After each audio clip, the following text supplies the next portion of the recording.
in America, people like to get married at an older age. So to us, it's like, okay, you're 23, have fun. But if we're talking about going to another country where maybe marriage is influenced at an earlier age, you don't want to mess with a young chick who has that type of mentality and bring her into Western ways, because then that's going to damage her from the opportunity that she has amongst her people, her culture. The people who are trying to shame the passport bros are going to lose, and here's why. They need a moral high ground to shame you from, right? So they frame it as in like, we are actually protecting these poor, uneducated women. Meanwhile, we all know they don't give a flying about any of these girls. They would never donate to any of the causes that help these countries. They don't even know the problems they face. They want to say we're exploiting them when there's more exploitation going on to make the iPhones their messaging from than us taking a girl on a nice date in another country. So I'm not with nobody, cause I don't want to hurt nobody. Did it over text, didn't call me. Still got love for your mommy. I know you want to be somebody, even if you gotta leave somebody.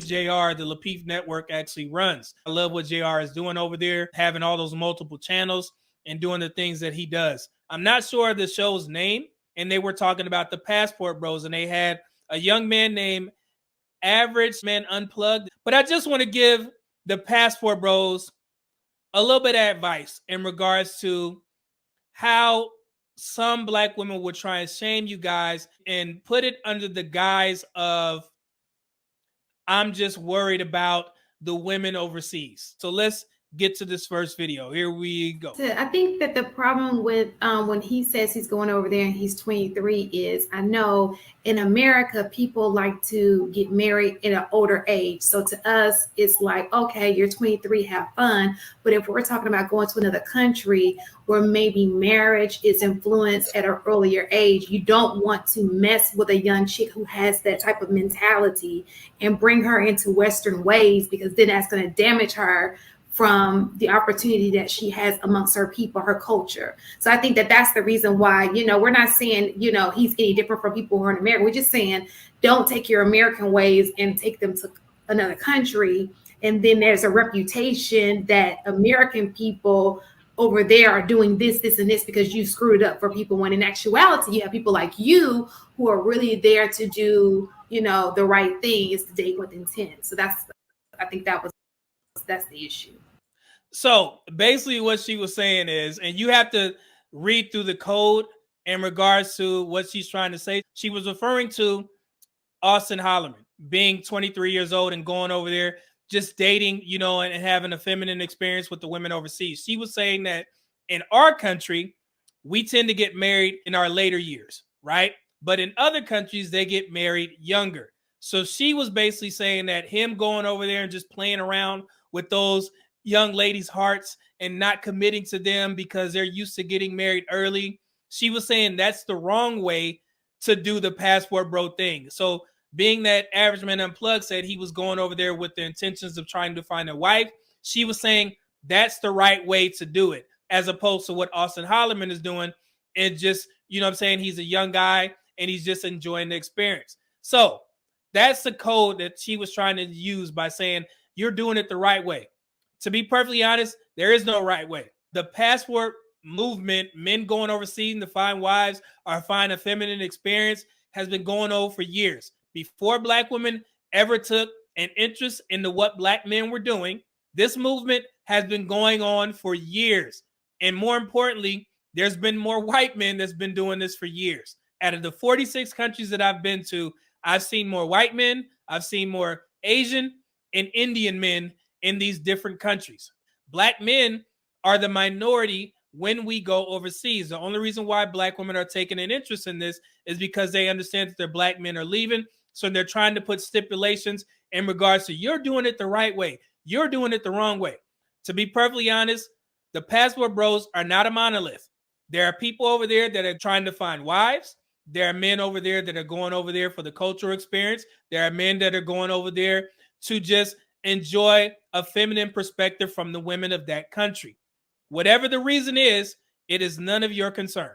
You let those guys do whatever they need to do over there, as long as they are respectful, and they've been so for the most part. People like to highlight Austin Holloman, but that's one guy out of the thousands of Black men that either live overseas, have been living overseas for years, and the men that frequently travel to these different countries. So you guys try and use one experience and paint all the passport bros with the same narrative. It's not going to happen. That's why you got me here. That's why you got Jay Fleming here. That's why you have Average Man Unplugged, Dennis Sperling, all these guys that are uncovering the truth about the passport bros. So when you hear women say foolery such as, well, you're doing it the right way, or just don't go over there and corrupt those women because they want to get married too, that's that fake love.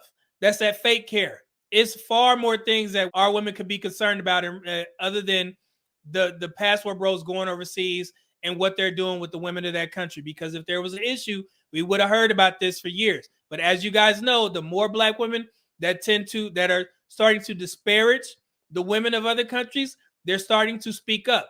And I don't think black women understand the ramifications that are coming with you if offending the women of these different countries, because the majority of black women who travel, they are not even interested in shaming the passport bros. They just like to travel. So what you're doing for the black women that are insulting the women of other countries, you're putting those black women who just want to travel at risk, because now they're going to be looking at all black women as, hey, you think that we're dumb. You think that we're stupid. You think that we can't speak English, or we have no education, or we live in huts and we're poor. So when they see a black face, they're going to think that all black women are like that.